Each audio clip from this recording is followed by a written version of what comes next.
Alright! Good day everyone! Ako po si Sir Ivan at welcome back dito sa ating YouTube channel.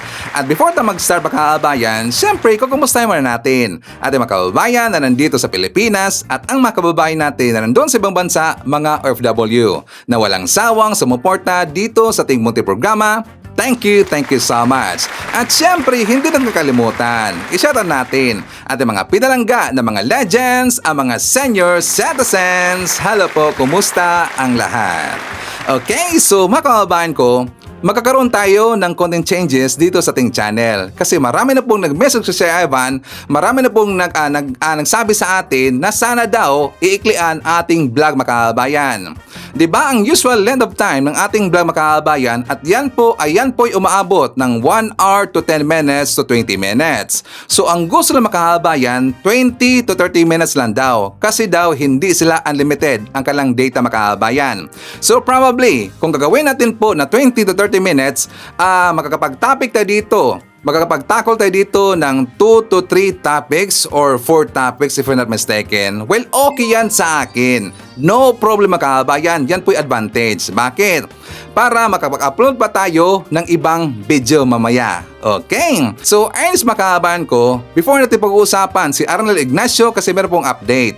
And also pag-uusapan po natin itong si Harry Roque at saka yung isang DDS na yata mukhang bumaliktad mga kababayan. Sinupalpal niya ang kanyang kasamahan na mga DDS. But for that, pag-uusapan natin yung lakad ni PBBM. Nandun siya ngayon sa Kuala Lumpur sa Malaysia mga kababayan kasi siya po ay umattend sa 46th ASEAN Summit at kasama niya si Efelisa. Ngayon, na nakita po ang post ng Philstar mga kababayan, syempre may pagka-ok ito mga DDS, gunggong talaga kasi nga nung nakita nila ang caption na to, iba ang kanilang napasok sa kanilang isip mga kababayan. Iba kaagad ang lamang sinasabi. Kasi ang post po ng Philippine Star, ito po ay kahapon mga kababayan, sabi dito, "The plane carrying President Marcos and his delegation arrived here in Kuala Lumpur at 5:41 p.m.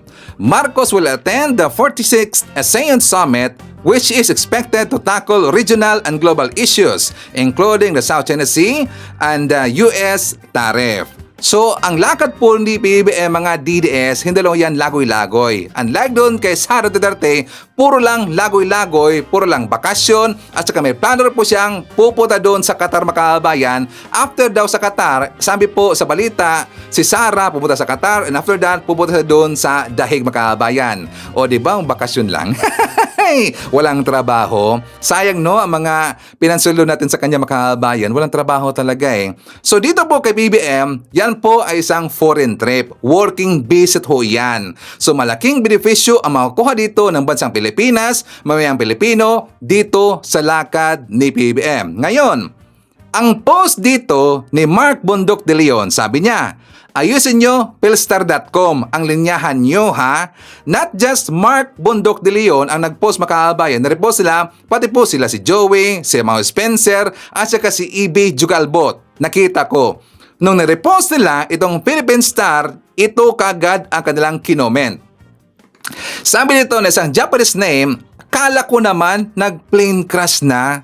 Tapos sabi pa ni NJ Yu Claro, "Akala ko bumagsak." O diba tarantado mga kababayan? Ano bang mali doon sa sinabi ng Philstar? Diba? Meron bang problema ang airplane na sinakyan ni PBBM? Wala naman. Ang sabi doon na ang plane na sinakyan ni PBBM, na President Marcos, dumating na, nag-arrive na sa Kuala Lumpur. Sabi kagad ng DDS, akala nila na bumagsak mga kababayan. Diba gonggong talaga, tarantado? Ito naman kasi ang mga wini-wish na mga DDS na gusto lang matigi si PBBM as si Efelisa mga kababayan. Wala namang problema. Kung hate nila ating presidente, kung hate nila ang ating first lady, sana hindi ganyan ang kanilang sasabihin. Gusto lang na matigi mga kababayan, gunggong talaga eh. So ito po yung update. Doon po ito po sa Facebook account ni PBBM. This is minute ago mga kababayan. Sabi ni PBBM, "Kasama ang mga lider ng ASEAN, dala namin ang pag-asa na mahigit 600 million mamamayan para sa isang rehiyon, mas nagkakaisa, mas patas at mas handa sa mga hamon ng panahon. At siya po ay nagpasalamat kay Prime Minister Anwar Ibrahim and the Malaysian government for the warm welcome and gracious hospitality as we gather here in Kuala Lumpur for the 46th ASEAN Summit and related summits. Okay? So alam niyo mga DDS, sana ang gagawin niyo, ipagpareho natin si PBBM na magiging successful ang kanyang lakad, ang kanyang working visit doon sa Kuala Lumpur, na magkakaroon po dito ng magkakaroon po dito ng positive impact ang lakad ni PBBM, kasi nga ang makakabenepisyo dito tayo rin po mga Pilipino at kasama kayo doon mga DDS. Ang problema kasi sa inyo, meron kayong kurgunto na utak, gonggong talaga di ba?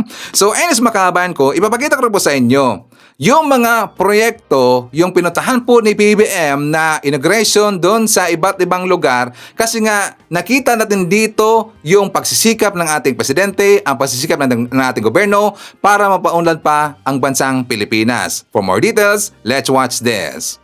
Mga proyektong tututok sa food security, kalusugan ng mga Pilipino at pagpapasiglaan ng turismo. Ilan lamang yan sa pangunahang buksan ni Pangulong Ferdinand R. Marcos Jr. noong nakaraang linggo. Mataas sa produksyon ng pagkain at abot kayang presyo ng bilihin, si Pangulong Ferdinand R. Marcos Jr. yan ang layunin. Nitong Biyernes, pinangunahan ng Presidente ang pagtatayo ng Paitan Dam Irrigation Project sa Pangasinan. Magsisilbi itong patubig sa mga palayan sa ilang bahagi ng Pangasinan, Tarlac at Nueva Ecija. 12,000 ektaryang sakahan ang mapatutubigan. Mahigit 12,000 magsasaka naman ang makikinabang. Hindi na pangarap ang pagkakaroon ng tubig, tag-araw man o tag-ulan. Ang masaganang ani, abot kaya na. Mas malakas na turismo at mas masiglang ekonomiya naman ang target ng itatayong Sky Garden sa Alaminos City sa Pangasinan, na pinangunahan din ni Pangulong Marcos ang groundbreaking. Bida rito ang mga elevated garden na may iba't ibang uri ng halaman, commercial center at multi-purpose hall. Hindi lamang itong Sky Garden, kung hindi marami pa tayong idadagdag na ng mga proyekto para yung bumisita sa Alaminos na 500,000, paabuti na natin ng 1,000,000 yan bago tayo matapos, para naman gumanda ang ekonomiya, hindi lamang Alaminos, hindi lamang sa distrito, kundi sa buong probinsya. Malaking tulong po ito, sir, sa amin sa mga boatman, dahil kami rin po ang magdadala ng mga turista papuntang 100 Islands. Kasi pag napatayo po ito, lalong dadami po yung turista po. Ay, maganda rin po, maganda para mayroon kaming pasyalan din dito po. Maganda rin po para mayroon kaming anak buhay. Binuksan rin sa pangunguna ni Pangulong Marcos ang Region 1 Medical Center Cancer Institute sa Dagupan City. Tampok ang pinakamodernong teknolohiya na makatutulong sa pagpapagamot ng mga pasyenteng may cancer. Kailangan natin ilapit ang serbisyo na ito. Alam naman natin kung gaano kahirap ang bumiyahe, lalo na kapag may karamdaman. Kaya malaking bagay ang pagkakaroon ng kumpletong serbisyo dito sa lalawigan. Malaking tulong po sa amin, ma'am, kasi ang dami na pong nagbibigay sponsors po dito nung mula po may cancer center.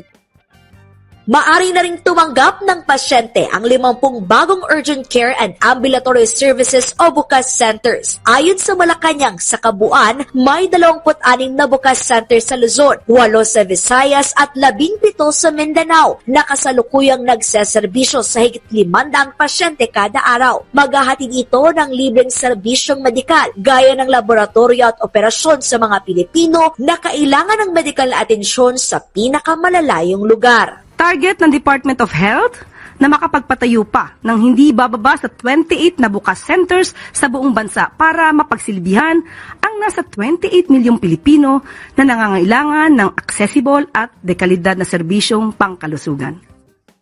Alinsunod sa utos ni Pangulong Marcos na pagbutihin ang karanasan sa pagbiyahe ng mga commuter, lalagyan na ng Transportation Department ng wheelchair lift lahat ng EDSA bus station. Target itong tulungan ang mga pasaherong may kapansanan o PWD. O, di ba, DDS, ang gaganda po ng mga proyekto ni PBBM, pero bakit hindi nyo nakita? Kasi nga hanggang ngayon makakabayan, anong laging sinasabi po ng mga DDS? Wala daw nagawa si PBBM. Wala daw proyekto makakabayan. Sayang daw ang pondo ng Pilipinas. Wala silang nakikita, mga bulag naman kasi, di ba?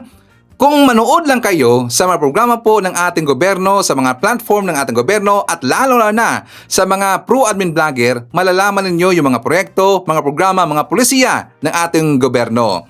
At saka kilalang kilala ho natin ang pamilya Marcos. Kilalang kilala ho natin si PBBM.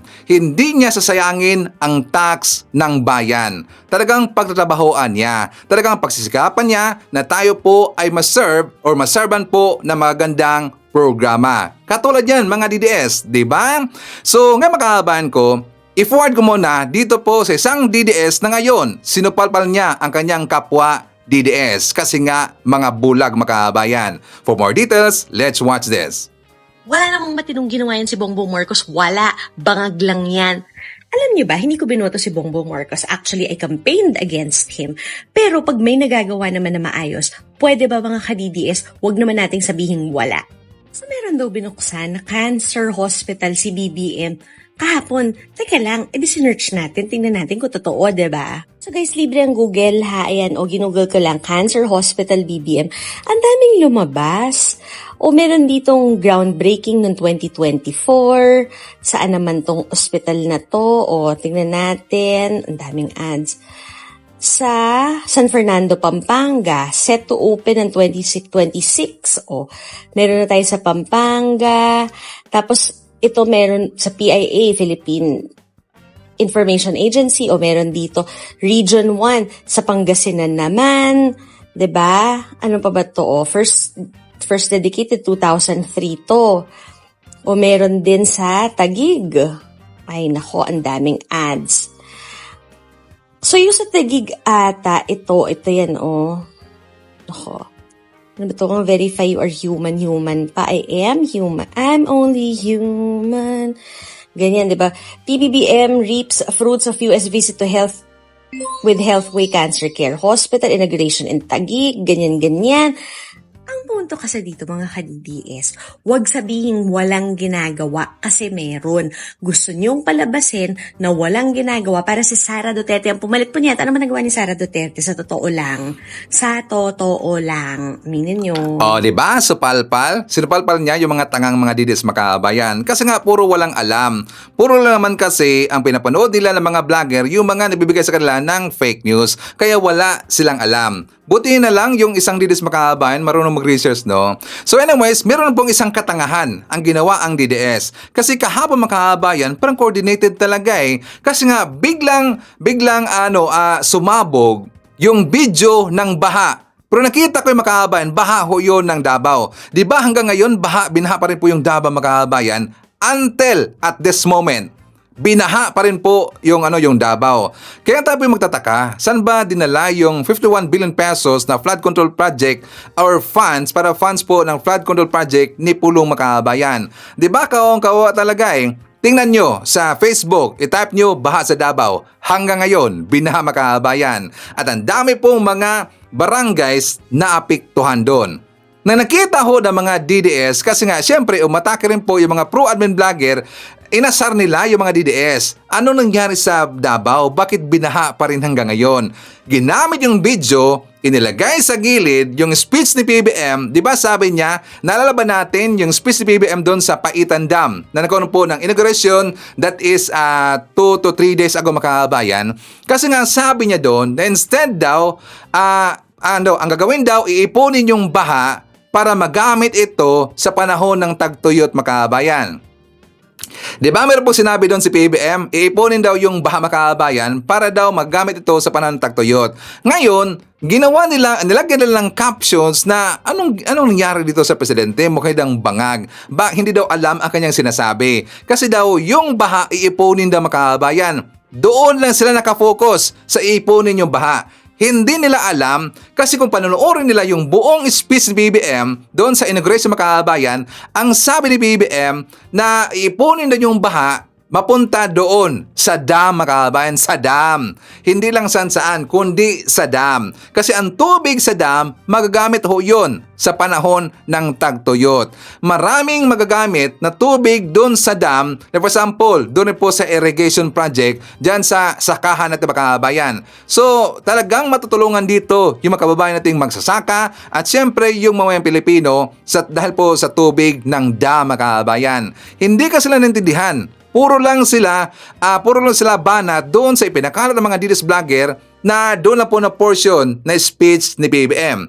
Ang tatanga pa naman ng mga DDS supporter, mga kababayan. Di ba kapag DDS supporter, ganyan talaga may pagkatanga at saka ubob. Okay, so forward tayo dito kay Harry Roque. Ito na. Kasi nga di ba kahapon, meron pong pumutok na balita. Meron kasi nag-post doon sa Abogado PH, mga kababayan, itong nangangalan na Joel Vega. Sabi niya, Joel Vega, a Philippine-born Dutch national, revealed over the weekend that former presidential spokesperson Harry Roque may have a deep penetration agent embedded within the Department of Justice or DOJ, allegedly feeding him vital intel and keeping him several steps ahead of authorities. Harry Roque's lethal bird exposed. Joel Vega bears alleged DOJ mole. Ibig sabihin, mga kababayan, itong nangangalan na Joel Vega, siya po ngayon ang nag-expose na daw itong si Roque, meron siyang little bird or isang puting ahas, according pa kay Maharlika, mga kababayan, na nandyan daw sa DOJ. Kaya nalalaman lahat ang hakbang na ginagawa ng DOJ, mga kababayan. Merong spy itong si Harry Roque. Well, hindi malayo.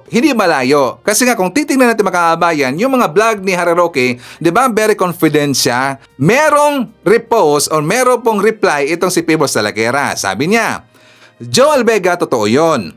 Sabi niya, totoo to. Kasi kilala ko yung deep penetration agent na yan ni Akla sa DOJ. Pinost ko yan eh. CEO siya sa Biancham. Tapos, nung ni-research ko ulit, nawala na sa Google. Siya daw ay prosecutor sa DOJ. And kahit anong gawin mo na research sa Google, nawala yung connection niya sa Biancham, buti na lang may screenshots ako. Sabi ko sa iyo, Aklang Panort, di kalulusot sa akin eh. Little bird pala ha. So, tingnan nyo, meron dang agent, meron dang spy itong si Roque dyan sa DOJ, mga kababayan. Para sa akin, hindi malayo, malaking posibilidad. Kasi nga yung mga DDS, mga kababayan, sila si Digo, mga Duterte, may mga agent ho yan dyan sa mga ahensya natin. Ngayon, bakit natin napasok itong si Roque sa ating topic? Kasi nga, minute ago, mga kababayan, meron pong lumabas na balita, sumabog, na yung co-accused of Harry Roque, Cassandra Ong, arrested in Pampanga. Sabi ng taga CIDJ, mga kababayan, in Tagalog, isa sa kapwa-akusado ni Harry Roque at saka ni Cassie Ong sa Porac, Puguhab, arestado. O di ba? Yung kasabwat ni Harry Roque sa Pugo, mga kababayan, naaresto na, nakulong na. According po dito sa balita ng DZRH News, inaresto ng Criminal Investigation and Detection Group or CIDG ang isa sa 50 akusado kasamahan ni dating presidential spokesperson Harry Roque kaugnay ng kasong qualified trafficking na umano'y naganap sa isang Pugo Hub sa Porac. Ayon ng PNP CIDG, nadakip ang suspect na kinilalang si alias Marlon noong Huwebes, May 22 sa Barangay Tabon, Mabalacat, Pampanga. Ang nasabing individual umano ang operations officer ng isang security agency sa panahon isinagawa ang umano'y human trafficking sa loob ng Lucky South 99 Outsourcing Incorporated. O diba? Yung kasabwat ni Roque naaresto na, mga kababayan, at hindi malayo, pati po itong si Roque maaresto na yan. O diba? So be ready, Roque. Maghanda-handa ka na lang. Malapit ka nang maghimas rihas. Yang paghahambog mo, yung pagmayabang mo or pagyayabang mo dyan sa vlog mo, hanggang ano lang yan? Hanggang how many days lang yan? Hindi yan magtatagal. Kasi ngayon, pinagplanuhan ka na ng police Dutch kung paano ka aarestuhin. Do you think yung Interpol, do you think yung Dutch police hindi na nag-uusap? well, maganda-handa ka na lang. At sana pati rin po itong si Bato de la Rosa. Kasi nandyan siya sa UK, makabayan. O, di ba? So ngayon, pag-uusapan natin si Arnel Ignacio, makabayan, kasi meron na pong update. Di ba the other day, nagkaroon po ng press con, nag-explain doon itong si Arnel Ignacio, siya po'y humingi ng paumanhin sa mga OFW na ang kanyang pagkakasala daw ay matagal siyang nag-explain or lumabas sa publiko para mag-explain ng kanyang side tungkol dito sa ipinakul sa kanya na land deal issue, makabayan, ng OWA. Doon kasi sa kanyang press ko na may napansin po ang mga kababayan natin, mga netizen, na bakit daw ginamit ni Arnel Ignacio yung mga OFW. Diba siya po'y parang namamakaawa ng mga kababayan, kinukuha kasi ni Arnel ang simpatya ng mga OFW. Diba? Ang kanyang ginagawa daw ay para sa kanila, ang kanyang ginagawa daw ay para sa future ng mga OFW. Parang ganun, wala din siyang pagkakamaling ginawa dito. At saka hindi daw siya nagsinungaling, yung ganun. Wala din siyang ginawa mga kabulustugan. At saka doon siya nakafocus sa mga OFW. Ang ibig sabihin, ginamit niya yung mga OFW, makabayan. Siyempre, yung mga kababayan natin, ang mga OFW, mga Pilipino, madamdamin ng kaagad. Maawain kasi yung mga Pilipino, makabayan. Pero sana ako po nanawagan po sa mga kapwa OFW, kasi ako po dating OFW, na huwag tayong padalos-dalos, na mag-side kaagad doon kay Arnel, kasi nga yan na po in-explain ni Hans Kakdak, makabayan. Kilalaw natin si Hans Kakdak. Siya po'y napaka-straightforward na tao at wala po siyang bahid ng corruption, makabayan. Na according po kay Hans Kakdak, meron pong 6 na probisyon na nilabag ni Arnel Ignacio. Ito ang kanyang explanation. Ito pong pinag-uusapan natin, itong umiikot at sinasabing transaksyon. 2018 pa ho ito nagsimula, ako pa lang ay DA, at ang aming secretary ngayon ay siya ang administrator. So naisulong na ho ito, naipropose.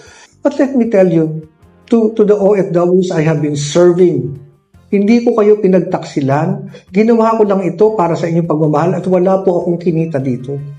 Walang ganun ito. Nung minsan po kami ang binilin po kasi sa akin lagi ay alagaan kayo. Recently, itong last week, nagkaroon po ng press conference si former Administrator Arnel Ignacio at dinedenay po niya yung meron daw pong mali doon sa land deal. Sabi niya above board po ito. Ano po ang masasabi po ninyo? Well, ang masasabi ko dyan ay, yun nga, sa at least 6 na aspeto, hindi dumaan sa Board of Trustees ng OWA yung land deal. Nagkaroon ng board meeting after nagkapirmahan ng absolute deed of sale at saka nalipat na ang titulo sa OWA. Kaya kailangan lang mapaliwanag na ang requirement kasi ay prior to the acquisition of the property, dapat dumaan sa land, sa Board of Trustees. At may karampatang resolution or approval ng board yung proposed land acquisition. Ito kasi, tapos na. Itinago, linihim, at inalabas nung, actually, hindi inilabas nalaman lang nung nagkaroon ng white paper ang mga empleyado ng OWA at hindi pa tungkol pa doon sa taxes. Isa pang bagay yun. But may 6 na bagay na hindi dinaan sa board. Una yung proyekto mismo ng halfway house. Kung saan napayuhan sana yung dating administrador tungkol sa feasibility nito. Kasi ang plano ay para katulad nung sa pandemya, milyon nang dumating at quinarantin sa mga private sa hotels para sa comfort ng returning OFWs. Ang gusto ganun ang gawin, sabi ko, ay kung dumaan yun sa board na pag-aralan yung feasibility kasi mahirap magtayo ng ganong kalaking pasilidad ang gobyerno. Dapat sa private sector yun, eksperto ang private sector doon. Pangalawa, yung budget nito. Kasi inilipat yung purpose mula sa repatriation fund, inilipat sa pagbili ng lupa. Dapat dumaan uli sa board yun kasi ang budget dumadaan sa board. And then yung mismong bentahan, yung donasyon, kasi maliit na parsela dinonate. Tapos napag-alaman pagkatapos ng bentahan na may tenant pala doon. Mm. Yun, kailangan dumaan din sa board yun. At panghuli, kasama doon sa pagbili ay 52 condominium titles. At tinitignan pa ngayon pero dinemolish na kasi yung building So inaalam natin kung kasama doon yung 52 condominium titles, pero yun din ay hindi dumaan sa board yung pag-demolish ng 52 condominium units na covered ng 52 condominium titles na kasama doon sa bentahan noong September 2024. Uling punto na lang dyan, bakit kailangan dumaan sa OWA Board of Trustees? Ang OWA Board of Trustees kasi ang pinakamataas na policy making at checks and balances na sangay na body sa OWA. Mas mataas pa in terms of checks and balances, kailangan dumaan ng OWA administrator doon para malaman, para sigurado. Kasi dalawang klase ng pondo inaalagaan ng OWA. Yung una, yung trust fund ng mga OFWs. Hindi naman ito ang ginamit doon sa pagbili. Pero yung pangalawang pondo, pera ng taong bayan. Yung galing sa General Appropriations Act. So ang responsibilidad ng isang OWA administrator kasing taas ng responsibilidad niya na pangalagaan ang trust fund. Kasi responsibilidad na pangalagaan ang pera ng partaba ng bayan mula sa Kongreso, mula sa budget, national budget. Kasing halaga ng sa trust fund. At ito nangyari dito, hindi dumaan sa board.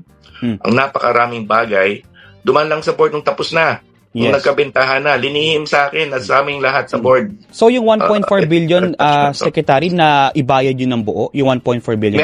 Bayad na yun. May titulo ng sinalin. Nalaman na lang nung tapos na ang bayaran, may titulo na, etc. Paano walang nakatunog noon, Secretary, na may mga nangyayari palang ganong transaksyon at naiproseso yung bilyong pisong pondo? Well, siguro yan ang dapat itanong nyo sa kinauukulan sa kanila, no? Kasi responsibility na lang paabot alam.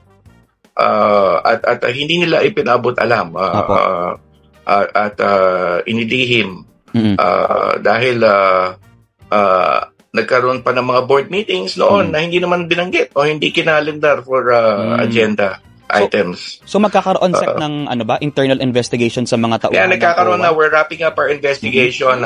Sa ngayon, medyo should I say, napadali ang investigasyon kasi yung wala na yung dating administrador at sabihin na natin naging facilitative. Ang pagkukuha ng mga dokumento, mas napadali ang paghalukay ng mga dokumento at pagkausap sa mga tao, legal interviews sa mga tao. At we're about to wrap up our investigation and file the appropriate cases to the appropriate government agency. This is all about, ito ay patungkol sa accountability kasi ang administrator ng OWA dapat pangalagaan ang pondo ng hindi lamang ng trust fund kundi ng kaban ng bayan. At meron pa dalawang aspeto dito na kailangan kong banggitin. Yung una, yung sa taxes. Hindi dapat magbayad ang OWA kasi ng taxes. Pero after the deed of sale, ay biglang sabi nung seller, ay dapat pala OWA magbayad ng local transfer tax. At pumayag ang OWA, nakipag-addendum, inamend ng deed of sale, 36 million binigay sa seller. Kasi for sure, may mga kasabwat yan. Hindi naman lalakad yung walang mga support. Ito na nga may mga red flags kasi, so to speak. Pangalawa, yung sa upa. Nung napag-alaman yung upa nung early part of this year, ay tinanong ko sa isang OWA board meeting kung nasaan na ang rent. At nung panahon na yon ay hindi pa hawak ng OWA ang rent. Nasa kamay pa ng seller yung rent. Yung seller pa ang nangongolekta ng upa. Hindi OWA, a private party was collecting the rent. Bagamat ang titulo ay nasa pangalan na ng Republic of the Philippines. Pero bukod dito, Secretary, sa ang tanong dito ay bakit napakalawak ng papel ng private party na yon, binigyan ng 36 million reimbursement ng donasyon ng taxes so-called at pinagkolekta ng upa. Posible kaya, Secretary, na may iba pang mga questionable deals din na nakalusot nung under Arnel Ignacio's term? May mga nag-uulat na sa akin. But we will dig deeper, hindi ko muna isisiwalat. Pinangalanan niyo na ba, sir, yung private entity na ito? Well, nandun naman sa mga documents na lumalabas dun sa white paper yung realty company, but there will be an appropriate time to do this. Opo. So, paano mangyayari, sir, doon sa repatriation fund na pinagkunan ng 1.4 billion? Yung repatriation fund ay nabawasan dahil doon at of course meron din naman sa DMW side, no? So okay, intact pa naman yung tinatawag na action fund. At ang OWA ay meron pa naman ding pondo yan mula sa trust fund, and of course meron din pondo sa budget, pero yun nga, lumit ang repatriation fund dahil dito. Oo nga. Pero in terms of yung programa na pagpapabalik, hindi naman wala naman dapat. Hindi naman maapektuhan na dahil sabi ko nga may DMW funds naman din to support it. Okay. Pero yun nga kung papalitan mo ang turing o klasifikasyon ng pondo, dapat dumaan yun sa board kasi board na nag-approve ng budget. Siguro may mga higit kumulang mga 6 o 7 provision ng OWA Act ang nilabag. Sir, ang sabi po ni Sir Ignacio doon sa kanyang press con din, may official discussions naman doon sa transaksyon sa Senado at DBM stretching back to 2018. May natatandaan po ba kayong mga ganon? Yung nung panahon ko, may isang board member na nag-raise ng idea na yan nung mga panahon ng pandemya, pero hindi ako sumang-ayon. Pero hindi sa sabot ng pagkaalam ko, walang naging formal na proposal sa board nung panahon ko. And definitely nung panahon ko sa administrator, and definitely nung panahon ko ngayon as secretary. Ngayon nung sa Senado, sa budget hearings, wala akong naalala, pinatitignan ko yung Senate record. That is the most conclusive, the congressional record. Doon natin malalaman. But nevertheless, ang issue dito kasi hindi dumaan sa formal na authority to be given by the board. Ang board kasi nagbibigay ng otoridad sa OWA administrator na pumirma ng deed of sale. Yun ang specific authority na kailangan dito ng ayon sa batas. Ano, specific authority from the board for the administrator para pirmahan yung deed of sale at wala yun. After nagpupirma ang OWA administrator without board authority, doon pa lamang present sa board, and after tinawag ang kanyang pansin. Oh, di ba? Grabe, no? Meron pa palang ibang anomalyang ginawa si Arnel Makabayan. Di ba sabi ho ni Secretary Hans Kakdak na hindi lang daw itong sa Landel issue na merong anomalyang ginawa itong si Arnel Makabayan, kundi meron pang iba. Pero unahin mo na daw nila itong sa Landel issue Makabayan. And after that, isusunod na yung iba. O di ba kapag Duterte talaga na supporter, kapag tauhan po ni Digong Makabayan, may anomalya talaga eh. At saka sa panahon pa pala ito ni Digong, no? 2018. At saka ito po ay utos ni Digong Makabayan. O di ba? Sabi ko sa inyo. Hey, kaya nga mga kababayan ko ng mga OFW, huwag ka agad padalos-dalos. Kasi marami pong mga kababayan natin ng mga OFW makabayan, lalong-lalo na yung mga maka-DDS na doon kasi sila nagkikisimpatya. Doon kasi sila kumampi kay Arnel Makabayan kasi daw mabait. O, diba? Hindi naman porket na mukhang mabait yung tao, dapat dito yung magbabase sa legalidad. Dito tayo magbabase po sa mga dokumento makabayan. Okay? So anyways, kasama natin makabayan, isyatat natin yung mga viewer na nag-comment doon sa ating last vlog. Nandun po sila si Marcos Hernandez from North Carolina, USA, Jolly Requesto, Eloisa Taha from Riyadh, Saudi Arabia. Isyatat natin si Leoncio Jr. Caga, Emmy Mapalad, Trixie Belia, Nenebeth Borhal. Nandiyan po si Abraham Yanez, May Dunes, Haitsut Kelly Kapuno from Tagaytay City. Isyatat natin si Maria Midesiplon, Maria Christian Taburet. Nandiyan po si Freda Baliao, Haitsut Noel Narcida, Bong BRML. At syempre, shoutout natin si Derek Erwina Argilias at Dereng William Mayo. And hi to Sir Jaime Garcia. Okay, so makahabaan ko, yan natin manakalap ng mga balita ngayong araw. Kung nakaabot ka po sa portion na to, sana nakapag-like na ho tayo. Libre po ang mag-share, libre din ang mag-subscribe. Again, maraming salamat sa mga viewers natin na hindi na-skip ng ating commercials. Thank you so much. And I hope to see you again on my next video.